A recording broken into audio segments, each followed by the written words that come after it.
Bonjour à toutes et à tous et bienvenue sur Mosaïque Cristal. Après le lycée Henri Nominé, le Tessier et le Jean de Pange, c'est au tour des lycéens du Simon-Lazare de recevoir leurs ordinateurs.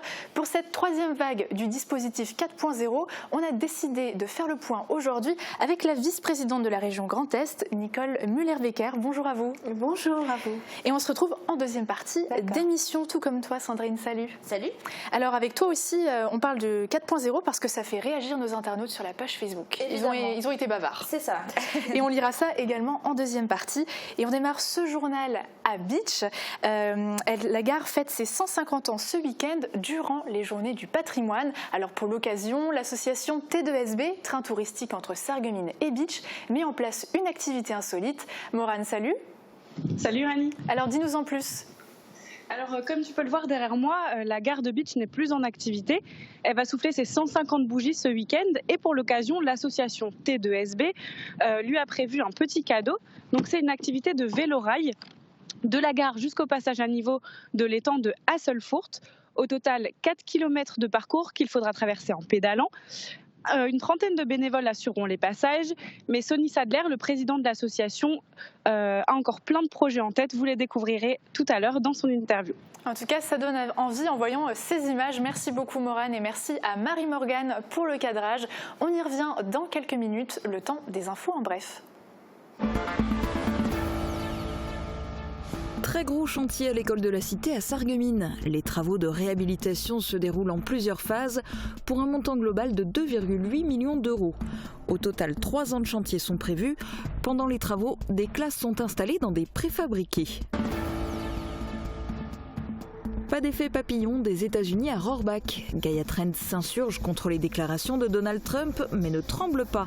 Le leader français de la fabrication de liquide pour cigarettes électroniques ne craint pas de baisse de vente. Les 150 salariés permettent une capacité de production quotidienne de 250 000 flacons de 10 ml.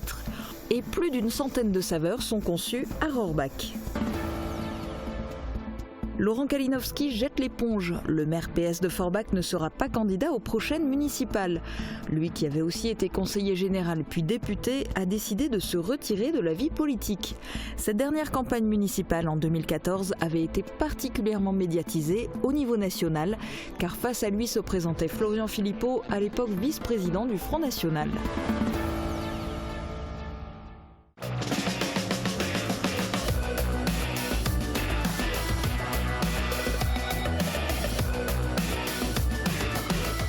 L'Aglo, acteur de l'écomobilité.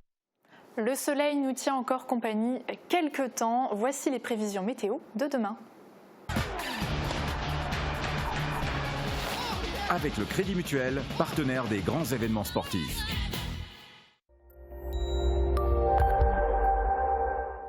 Bonne nouvelle, les nuages sont maintenant derrière nous et la fin de semaine s'annonce très belle, à commencer par demain avec une très belle météo, très ensoleillée du matin jusqu'au soir.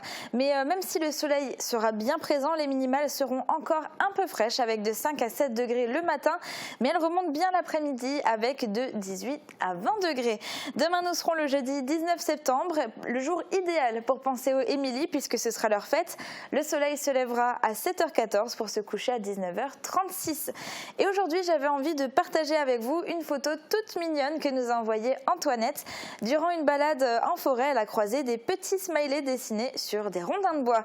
Merci à elle pour cette photo et n'hésitez pas vous aussi à nous en envoyer et je me ferai un plaisir de les partager avec vous. Écrivez-nous par mail ou alors sur notre page Facebook.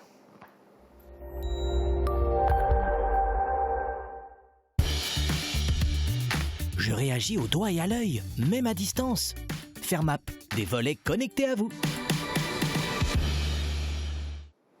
La gare de Bitche a cessé toute activité depuis 2014, contraignant ainsi les usagers à se déplacer autrement. Le bâtiment est aujourd'hui à l'abandon. Alors quel est l'avis des Bitchois sur l'avenir de cette belle endormie? Réponse en images. La gare de Bitche fête ses 150 ans. Elle a été fermée depuis 2014. Qu'est-ce que vous en pensez? Qu'est-ce que vous aimeriez voir à la place de ce bâtiment?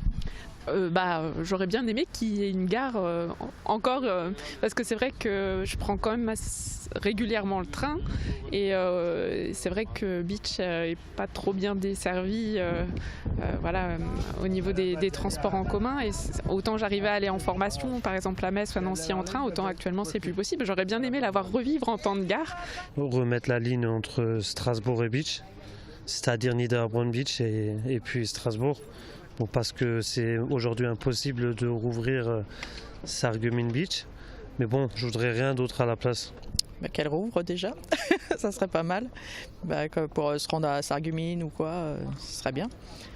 Parce que les transports en commun, il n'y a rien, sinon à Beach. Je dirais la rénover complètement. Et puis peut-être à la place des rails, mettre une piste cyclable. C'est un peu dommage, ça serait bien de pouvoir remettre en place les trains, ça évacuerait un peu les routes de tous les bus qui circulent actuellement. Et à la place, ça serait bien d'avoir une gare rénovée. Non, franchement, je pense que le train, ça serait une bonne chose pour le Pays de Beach et puis les alentours aussi, quoi.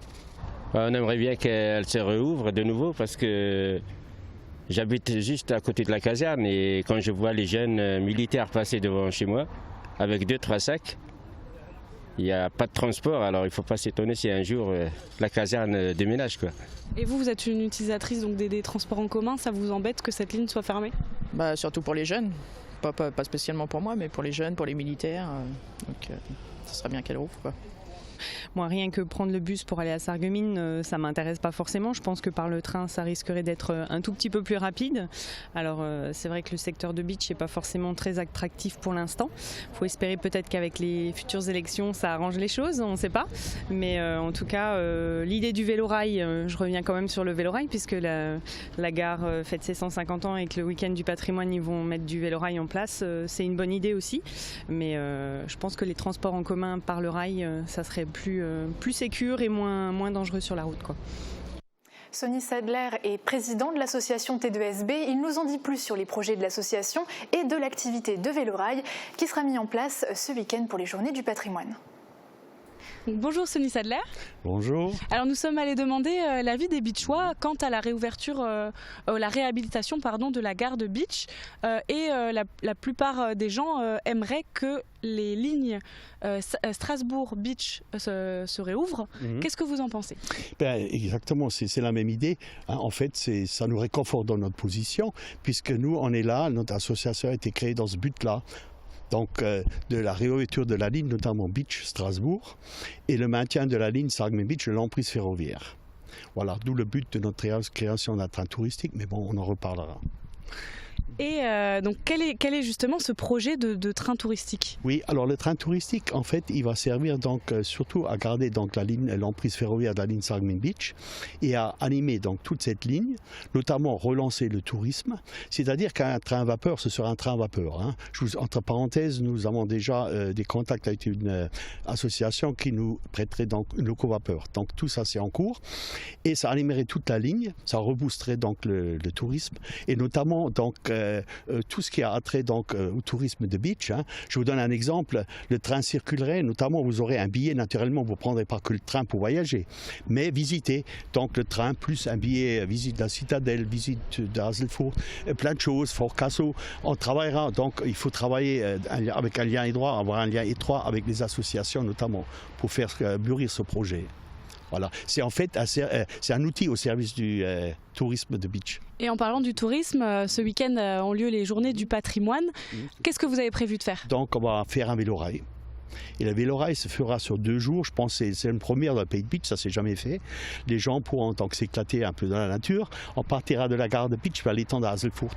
Donc toutes les demi-heures, c'est un trajet qui fait 4 km aller-retour. Et notamment les jeunes pourront bien s'éclater là-dessus. Et les sportifs. L'école de la cité de Sarreguemines est en pleine rénovation. Cet été déjà, la phase de désamiantage a été achevée dans le bâtiment 2. 1 an de travaux est attendu pour cette étape et 3 ans pour tout le projet. En attendant, les élèves ont été déplacés dans d'autres bâtiments sur le site. On vous dit tout dans ce reportage. Des préfabriqués trônent dans la cour de l'école. Depuis la rentrée, 3 classes à faible effectif y ont été placées car le bâtiment 2 de l'école de la cité est en travaux. Devenu trop vétuste, il fallait le réhabiliter. Un projet dans les cartons depuis plusieurs années.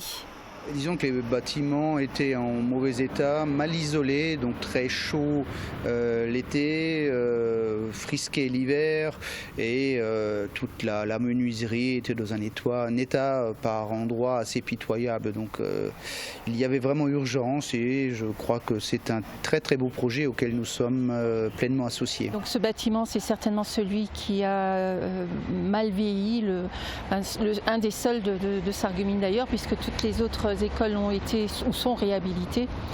Et donc voilà, il m'a semblé important de vraiment pousser ce projet parce que les conditions pour les enfants devenaient de plus en plus difficiles. Côté enseignant, idem, le confort n'était plus présent, notamment dans leur salle de pause. Le temps du chantier, les élèves ont été transférés dans le bâtiment 1 et dans les modules. Les unités mobiles sont tout à fait prévues pour accueillir du public, donc le chauffage y est prévu, les connexions internet, l'accès à la photocopieuse, les alarmes incendie, l'équipement est vraiment au grand complet. Première phase des travaux, le désamiantage du bâtiment pendant l'été. Une fois achevé, place au plâtrier qui pose des cloisons pour ensuite faire place à la partie isolation. Sur cette façade, les bâtiments de France nous imposent de conserver la faïence murale. Donc la façade avant sera isolée à l'intérieur. Par contre, les côtés latéraux et l'arrière, il y aura une isolation extérieure qui évite les ponts thermiques. De quoi mettre en lumière la faïence et le grès des Vosges.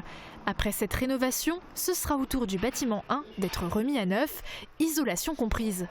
Et une fois que donc les deux bâtiments seront terminés, nous allons attaquer les travaux de grosses œuvres sur une extension d'une salle dans l'école maternelle Casal. Actuellement, il y a une classe de maternelle qui se situe dans le bâtiment Cité 1. Donc pour regrouper l'ensemble des maternelles, il fallait créer une salle supplémentaire. Coût total de ces transformations, 2,8 millions d'euros, avec un engagement cette année de 750 000. Une nouvelle aire de jeu au quartier Neunkirch avec 150 mètres carrés de sol amortissant sur lesquels ont été installés toboggans, filets, tourniquets ou encore murs d'escalade. Les travaux ont démarré à la mi-août sur 15 jours. Au total, 60 000 euros ont été déboursés pour permettre aux tout petits ainsi qu'aux 6-12 ans de venir s'y amuser, accompagnés bien sûr de leurs parents.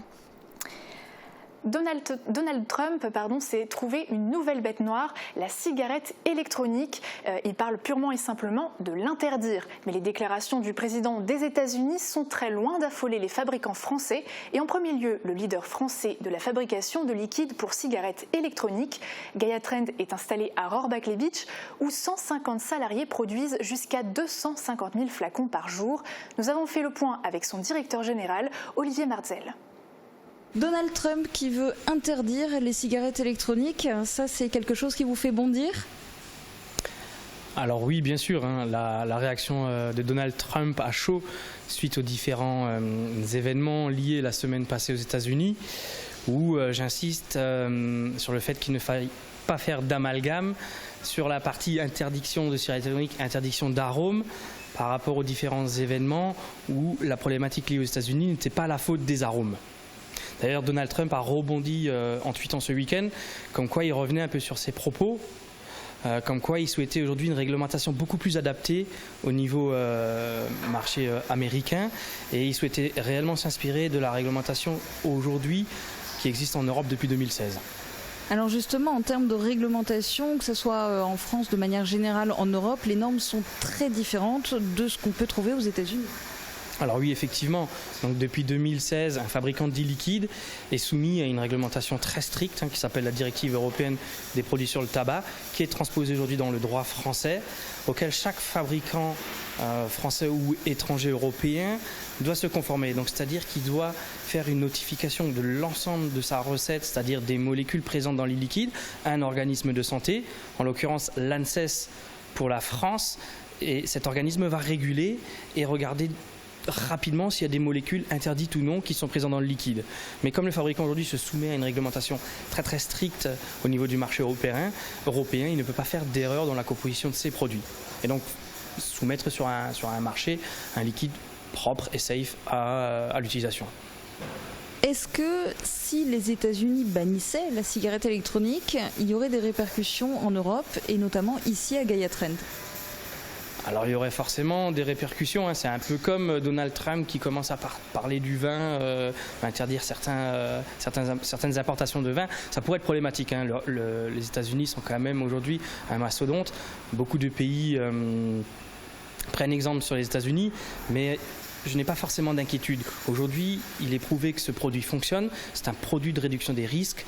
Il y a énormément de pays qui sont favorables à l'utilisation de ce pays. En France, vous avez énormément de médecins tels Jacques Le Wezek, le professeur Dotzenberg et autres qui s'accordent à dire qu'aujourd'hui c'est le moyen le plus sûr pour arrêter de fumer. On est vraiment dans un produit de réduction des risques avec une totale sécurité pour les consommateurs en France, hein.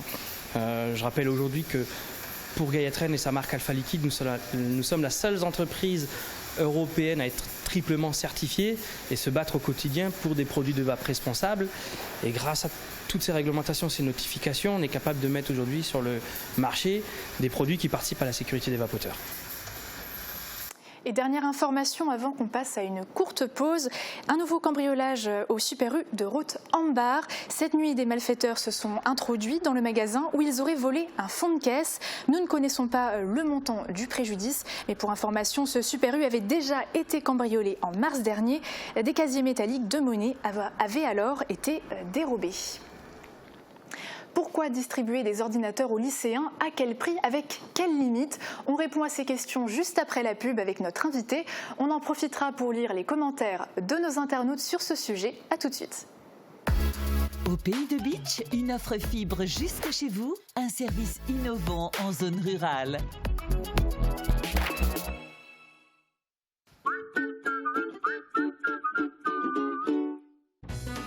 Le deuxième festival de la chanson française s'installe à Aspelshit. Rendez-vous samedi 21 septembre pour une soirée chanson française avec le groupe Crescendo et Noël Waltertum. Surveiller votre tension à la maison peut s'avérer très utile. Les tensiomètres électroniques AVS Médical permettent une prise de tension facile, claire et rapide.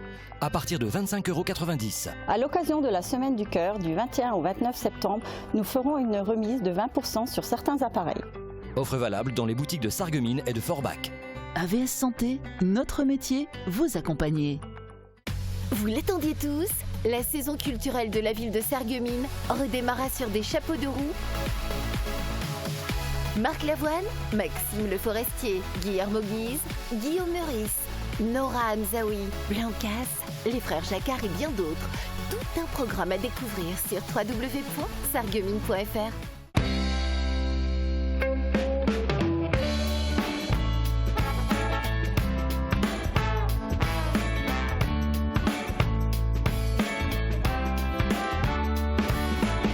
Le mois de la mode, c'est chez Pest.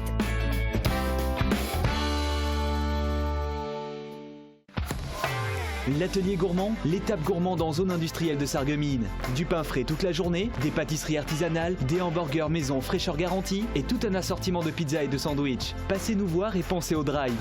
En ce moment, destination évasion avec le wrap Viva Mexico et le menu bacon New York.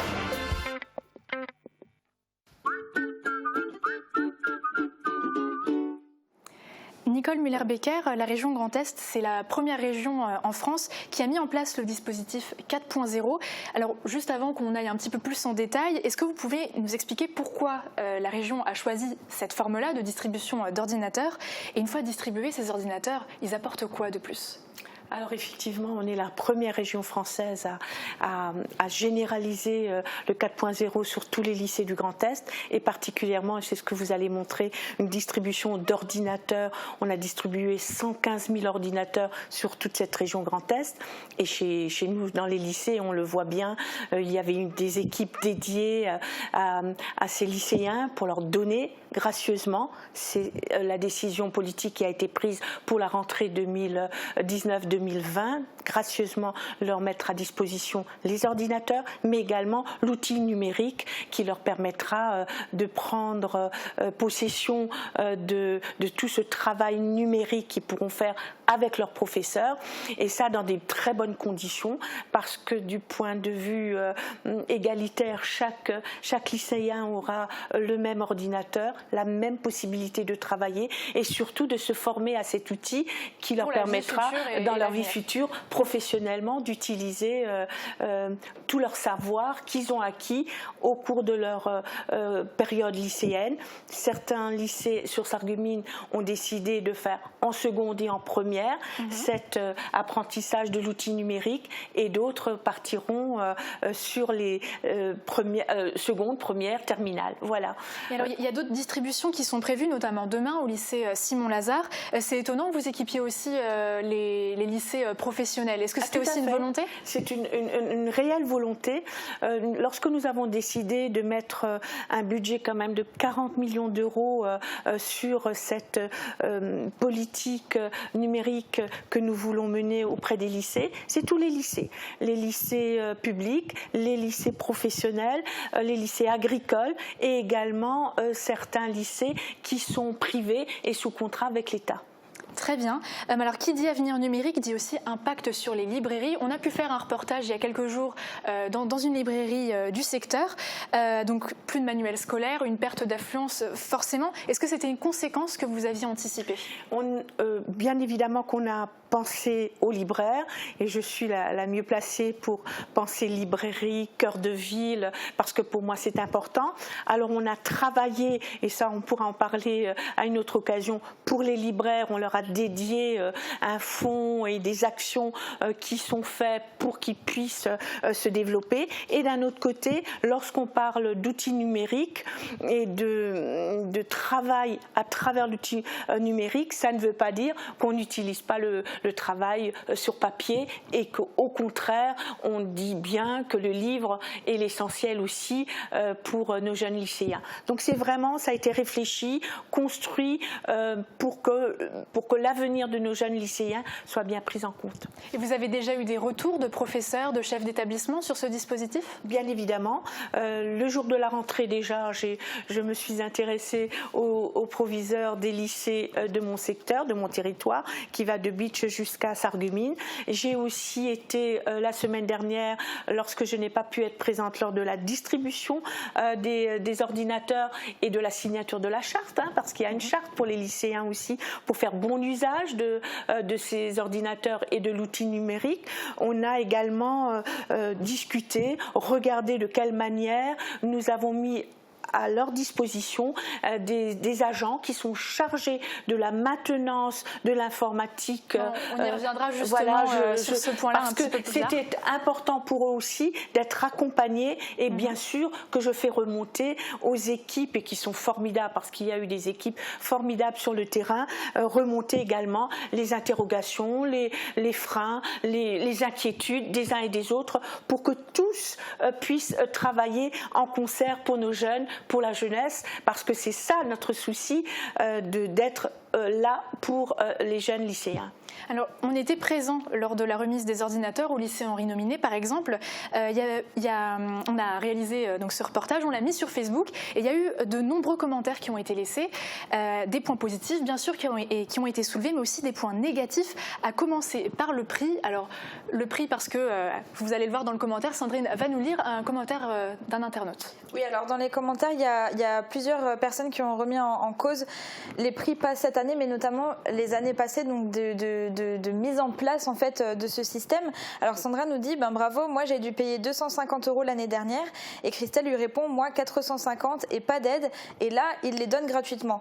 Donc je pense qu'il faudrait peut-être un peu clarifier aussi cette notion de gratuité, et surtout expliquer la mise en place progressive en fait de ce dispositif. C'est pour ça que je suis là aussi pour dire les choses clairement, c'est-à-dire que cette décision de rentrer dans l'ère numérique, nous l'avons pris en 2017. Et donc vous l'avez bien dit, il y a eu 3 phases. Les premières phases ont été des phases d'accompagnement, et on a fait bénéficier d'aide sur ces ordinateurs ou ces tablettes qu'on mettait à la disposition des jeunes. Et ces phases nous ont permis de faire une évaluation et aussi d'évoluer dans notre position politique. Et c'est ce qui explique que pour 2019-2020, nous avons décidé de mettre un budget supplémentaire, et effectivement là il y a gracieusement la mise à disposition de ces ordinateurs, dont les jeunes pourront garder après la classe terminale l'outil informatique. Mais voilà, il y a à acter que nous avons, lors des rentrées 2017 et 2018, malgré tout donner une aide substantielle sur cette remise des ordinateurs. Bien évidemment, pas gratuitement, puisque ça a été décidé en cours de route en fonction de l'évolution de ce que nous pensions devoir faire pour nos jeunes. Donc déjà une première réponse apportée. Alors dans les commentaires, il y a d'autres personnes qui évoquent la perte du côté manuel ou la possibilité de voir apparaître encore plus de difficultés dans le maniement de la langue française. Encore un autre commentaire, Sandrine ? Oui, alors du côté de nos internautes, c'est Ena qui nous dit « L'écriture et l'orthographe, on en fait quoi ?» Et une internaute lui a répondu « Le français peut s'apprendre sur un ordinateur, une tablette et même une liseuse. J'ai acheté un livre qui s'appelle « Le français correct pour les nuls ». Ce livre existe également en version numérique. » Et Anne a ajouté « Bientôt nos enfants ne sauront plus écrire. À quand l'ordinateur qui permettra de réfléchir à leur place ? C'est une triste réalité. » Mais j'aimerais ajouter que l'ordinateur dans les lycées n'a pas pour but non plus de remplacer entièrement les cahiers et les classeurs, j'imagine. Ah non, tout à fait. Et c'est vraiment des vraies discussions qu'on a eues dans ces groupes de travail que nous mettons en place avec les élus, avec les techniciens, avec des spécialistes dans la pédagogie scolaire également, pour dire non, le livre est important. Bien sûr qu'il faut continuer, et que ce soit au primaire, que ce soit au collège, l'apprentissage de notre langue et de l'orthographe, mais à un moment donné, on est tous tributaires aussi de cette innovation qui est l'outil informatique.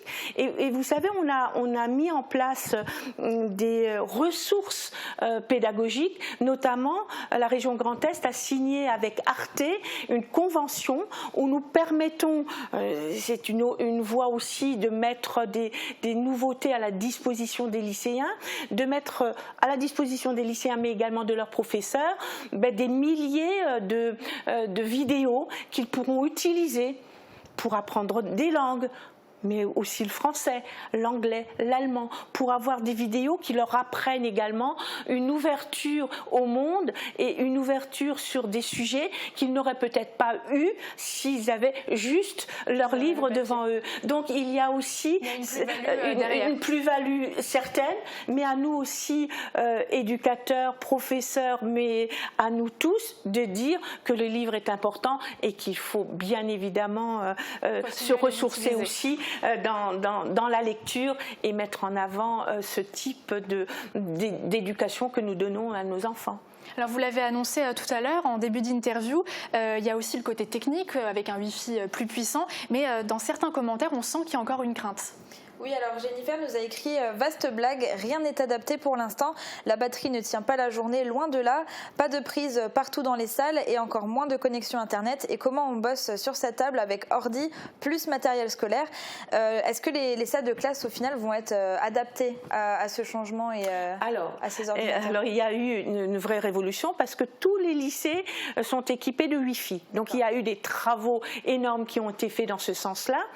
Bien évidemment qu'il y a encore, c'est la rentrée, il y a encore des points où il y a des améliorations à faire. C'est ce qui explique qu'on a créé 22 nouveaux postes d'agents qui seront là pour compléter ces agents qu'on avait déjà pour la maintenance de l'outil informatique. Et sur notre secteur, nous avons une dizaine d'agents qui sont présents même sur Sarreguemines pour permettre aux enseignants, aux lycéens d'avoir tout de suite réponse aux difficultés qu'il y a. Voilà. Et effectivement, il y a tout un travail qui est fait entre les services des lycées et le rectorat, parce que n'oublions pas que c'est aussi le rectorat qui a un travail à faire sur les livres numériques et on travaille vraiment de concert en accompagnant bien évidemment tous ces soucis qui sont encore réels mais qu'on est en train d'évacuer pour permettre... Fur et à mesure, voilà, on est dans les derniers réglages. Au moins, vous avez déjà un petit panel de ce que les gens ont pu, bien dire. Sûr, c'est important ce retour. Alors, vous avez parlé de tout ce qui est côté technique, informatique, bugs, virus. Donc, ces personnes seront là au quotidien pour répondre aux demandes. Alors, bien sûr, il reste encore plein d'autres commentaires. On n'a pas pu tout prendre, qui évoquent l'impact de la lumière bleue, par exemple, sur les yeux, ou encore le bien-être des élèves, parce qu'ils ne porteront plus autant de charges lourdes. Donc, c'est aussi des choses qu'il faut noter. En tout cas, vous avez éclairci quelques points.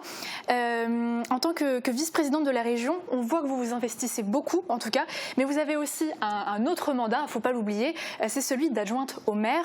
Je fais un petit aparté, les élections municipales approchent et il était tout naturel de vous demander aujourd'hui pour votre présence, est-ce que vous avez des ambitions en ce sens? Alors vous voyez, quand je suis partie avec cet engagement régional, c'est un engagement qui est très prenant et qui envahit tout mon espace d'occupation actuellement et l'engagement local également est plus qu'important puisqu'on est dans des programmes Action Cœur de Ville, puisqu'on est dans des programmes que vous avez montrés de rénovation également pour nos jeunes. Mon ambition, elle est bien là, une ambition pour servir le collectif et pour servir des projets, et les projets seront bien évidemment mon engagement au service local et au service régional actuellement. Et 2020, ce sera une année importante, effectivement, et on se souhaite tous d'avoir des élus qui soient dans la responsabilité, dans l'efficacité et bien évidemment dans l'engagement, et c'est ce que je serai également. Donc on aura peut-être la chance de vous voir sur les listes pour les élections. Mais bien évidemment que lorsque l'on est impliqué et que lorsqu'on est engagé, c'est l'avenir qui se joue, et c'est l'avenir que se joue en collectif, et nous aurons l'occasion de reparler de ce sujet-là, bien sûr. Merci beaucoup, en tout cas, d'avoir participé à notre émission. Merci de votre invitation. C'est normal, d'éclaircir nos téléspectateurs sur des sujets qui imprègnent leur quotidien. Et c'est aussi notre rôle d'être à leur côté. Mais vous restez quand même encore un petit peu avec nous parce que c'est le moment de nous intéresser à une entreprise du secteur. Et il n'y a pas forcément besoin d'être une grande entreprise, d'avoir une multitude de salariés et de brasser beaucoup d'argent pour être important aux yeux de la communauté. Parfois, il suffit juste qu'un père transmette sa passion à son fils pour qu'au fil des années, une affaire familiale se développe et devienne très importante. C'est l'histoire que nous vous présentons aujourd'hui, les établissements Schreiner à Sourtes.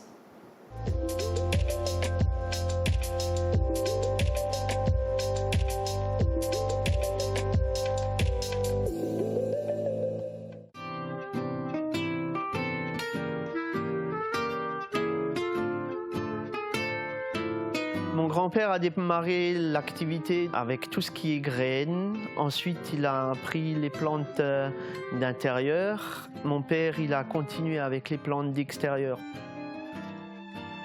Ensuite, on a fait le magasin. On a rajouté les serres de production. Les serres de production qui sont d'abord celles qui sont situées en bas, près du magasin. Ensuite, on a construit tout ce qu'il y a ici. Nous sommes à Sourtes, à la découverte d'une entreprise qui exerce son activité dans la commune depuis 1954. Ici, c'est les établissements Schreiner. On est horticulteur, on a une fleuristerie. Maintenant, c'est la 3e génération. Actuellement, l'entreprise compte avec moi-même 3 salariés. Certaines périodes, on a 1 voire 3 saisonniers.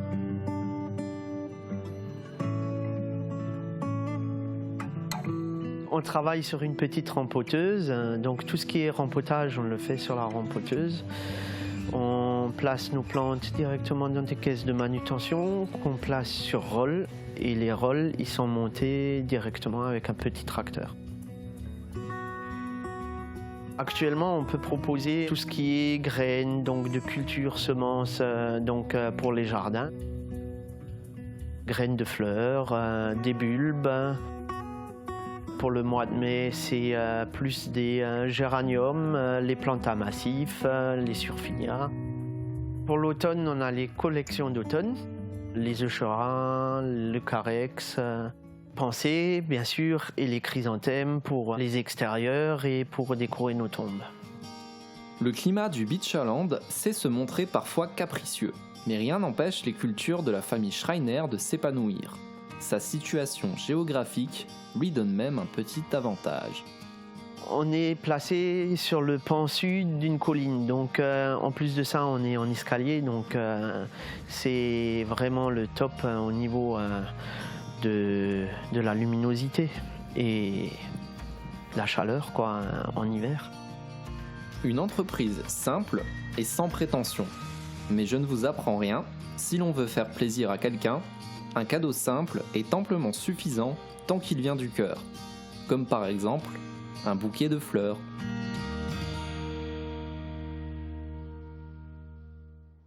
Nicole Müller-Becker, merci beaucoup d'avoir participé à notre émission. À bientôt. À bientôt, merci à vous. Sandrine, toi aussi, on te retrouve dès demain, hein, c'est ça ? C'est ça, sur le plateau, mais tout de suite dans l'émission. Oui, exactement, j'allais y venir parce que vous en avez peut-être marre des pâtes carbonara ou bolognaises. Essayez donc la trattoria pour découvrir cette recette. Eh bien, ne zappez pas, sucré-salé, c'est maintenant. Bon appétit et à demain.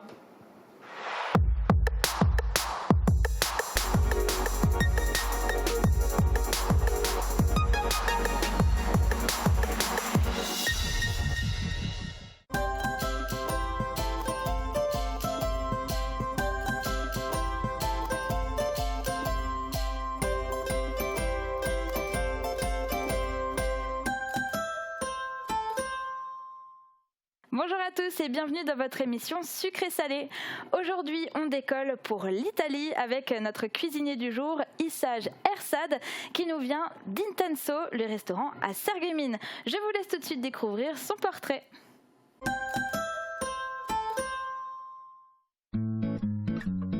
Le métier de cuisinier, Ersad Issaj l'a appris en préparant son CAP cuisine il y a 2 ans.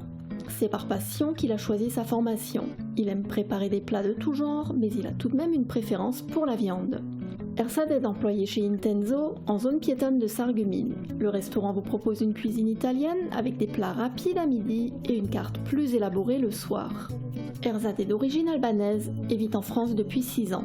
Il se passionne aussi pour la boxe, sport qu'il a pratiqué par le passé. Bonjour Ersad. Bonjour.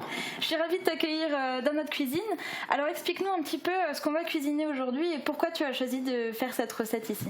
En fait, c'est une recette facile, et une recette rapide à faire. D'accord. Et chacun peut faire chez eux. Ok, donc c'est quelque chose quand on n'a pas trop le temps à midi. Voilà. C'est la recette miracle pour gagner du temps. Voilà, c'est ça.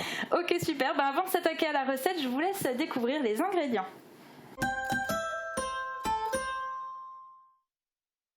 Pour cette recette, il vous faudra 500 g de pâtes, du jambon de Parme, de l'ail, du persil haché, des tomates cerises, du gingembre, des olives noires, des courgettes, des carottes, un citron vert, de l'huile d'olive, de la sauce au vin blanc, du sel et du poivre.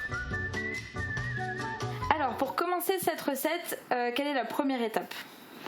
Déjà, on va lancer la cuisson des pâtes. D'accord. Pendant que les pâtes cuisent, on va couper les légumes. D'accord. Et on va cuire les légumes aussi. Ok, donc pour cuire les pâtes, on chauffe comme toujours une casserole d'eau remplie à moitié. Et du coup, qu'est-ce qu'il faut faire ? Pour le mieux, il faut saler l'eau, c'est ça ? Oui. C'est tout ? Oui. Pas d'huile ou quelque chose ou, Non. Non, juste du sel. Oui. Ok, on va pouvoir déjà saler l'eau. Et du coup, on va rajouter les pâtes une fois que l'eau elle bout, c'est ça ? Oui. Ok. On peut passer à la préparation des légumes. Alors, comment il faut qu'ils soient cuisinés, les légumes ? On appelle ça à l'anglaise. D'accord. Dans l'eau comme les pâtes en fait. Ok, d'accord. Et il y a une façon spéciale pour les couper ? Oui, ça dépend. Je vais le faire comme ça. D'accord, donc en petits morceaux pour que ça cuise plus vite ? Oui, en cube. Ou en cube ? Oui. Moi, je préfère en cube. D'accord.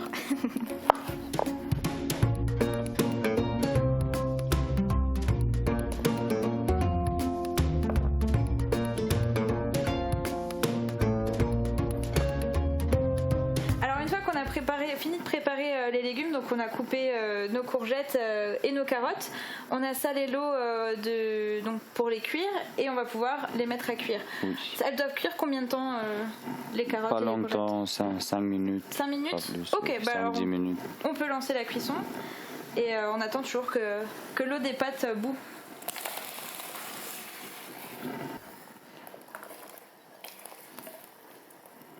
Et faut pas que ça cuise trop aussi, les légumes. D'accord, faut qu'ils restent un peu croquants. Un peu croquants à l'intérieur, ok. Oui. Alors, notre eau a fini par bouillir, donc on va laisser tranquillement les légumes terminer de cuire et on va pouvoir lancer la cuisson des pâtes.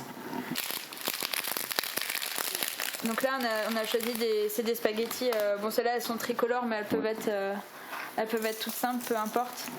Mais l'important, c'est faut que ça soit al dente. Donc ça, est-ce qu'on peut l'expliquer un petit peu? La cuisson al dente, c'est quoi?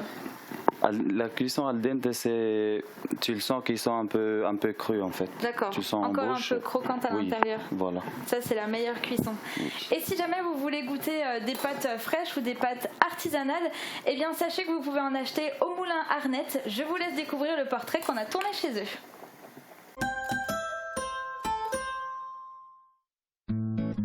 Le moulin de Volmaster existe depuis le XVIe siècle et c'est le grand-père de André Arnette qui en a fait l'acquisition en 1901. Depuis ce temps, il est aux mains de la famille et son fonctionnement a bien évolué. En plus de la fabrication des divers types de farine, le moulin s'est diversifié en créant un laboratoire de nouilles dans lequel les pâtes sont confectionnées à partir de semoule de blé dur et de semoule de blé tendre. Après un passage au pétrin, puis dans les presses, elles sont séchées pendant 30 heures dans les armoires de séchage. Le moulin Arnette fabrique également des pâtes fraîches destinées essentiellement aux écoles, collèges et lycées. La vente des produits du moulin se fait dans sa boutique, mais aussi en supermarché et en boulangerie.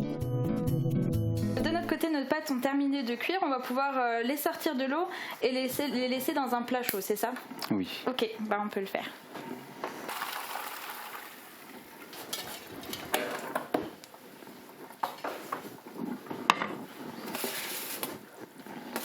Voilà.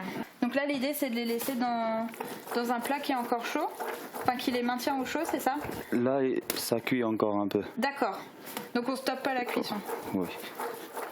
Et là, tu les as juste mélangés avec de l'huile d'olive? L'huile d'olive. Ok, d'accord. Alors aussi, nos légumes, ils avaient fini de cuire, donc on les a sortis du feu. Et pour stopper la cuisson et pour garder la couleur, on les avait mis dans une casserole d'eau froide. Et donc, avec des glaçons. Voilà, au mieux c'est avec des glaçons et sinon une casserole d'eau bien froide. Oui. Et la prochaine étape alors, ça va être quoi? On va mélanger les légumes. D'accord. Donc tout ce qui nous reste, les tomates cerises, les olives, le gingembre, l'ail et le persil, c'est ça? Voilà. Et là on rajoute du jus. Est-ce que tu peux nous dire ce qu'il y a dans ce jus? C'est une sauce au vin blanc. Une sauce vin blanc, d'accord. Oui. Qui est faite comment? Qui est faite avec de l'eau, de vin blanc, des carottes, graisse de la viande. D'accord. Sel, poivre. Donc qui avait été préparé. Et un roux blanc. Un roux blanc, d'accord. Oui. Donc qui avait été préparé à l'avance et qu'on mélange pour donner du goût.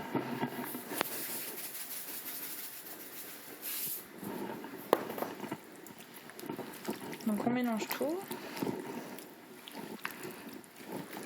Donc une fois qu'on a tout mélangé, qu'est-ce qu'il nous reste à faire? Il nous reste à les faire sauter. D'accord. Et après on rajoute les pâtes et la décoration. D'accord. Donc si cette partie-là est terminée, on va faire le reste dans un instant. Mais avant ça, je te laisse aller jeter un petit coup d'œil dans le frigo parce qu'il nous reste 2-3 questions à te poser. Tu peux aller voir. Ok.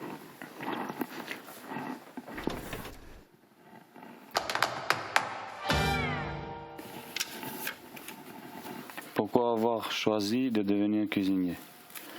C'était ma passion en fait. C'est ma passion et j'adore cuisiner. Quelle est ta sauce préférée? C'est la sauce Bosco. Et c'est une sauce à la truffe, l'huile de truffe, de mascarpone, parmesan. Et voilà. On va donc attaquer la dernière étape de la préparation. Oui. Alors, c'est de faire sauter les pâtes et revenir un petit peu les légumes encore. Voilà.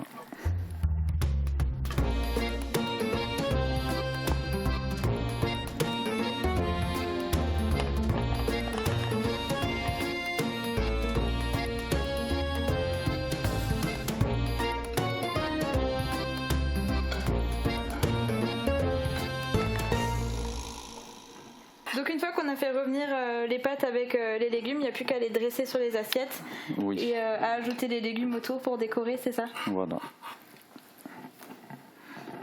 Et pour finir, on ajoute du jambon de Parme. Jambon de Parme. Et voilà. Et le plat est terminé. Super. Bon, en tout cas, ça donne vachement envie d'y goûter. Je te dis un grand merci d'être venu dans notre cuisine pour réaliser cette très belle recette. Et pour ceux qui ont envie de découvrir d'autres plats italiens, d'autres saveurs italiennes, il n'y a qu'une adresse, c'est chez Intenso à Sarreguemines. Alors, tu me disais qu'il y avait un menu spécial les jeudis, c'est ça? Oui. C'est quoi comme menu? La rotonde, en fait, on fait des pâtes à la meule de parmesan. D'accord. On fait fondre le parmesan devant le client, en fait. Donc les pâtes directement dans la meule, c'est ça? Directement, oui. Trop bien. Donc si vous avez envie de tester ça, n'hésitez pas, le jeudi chez Intenso à Sarreguemines. Et puis je vous souhaite à tous de passer encore une très belle journée. Et si vous voulez reproduire cette recette, une seule adresse, www.mosaïque-cristal.tv. Très bonne journée et à bientôt.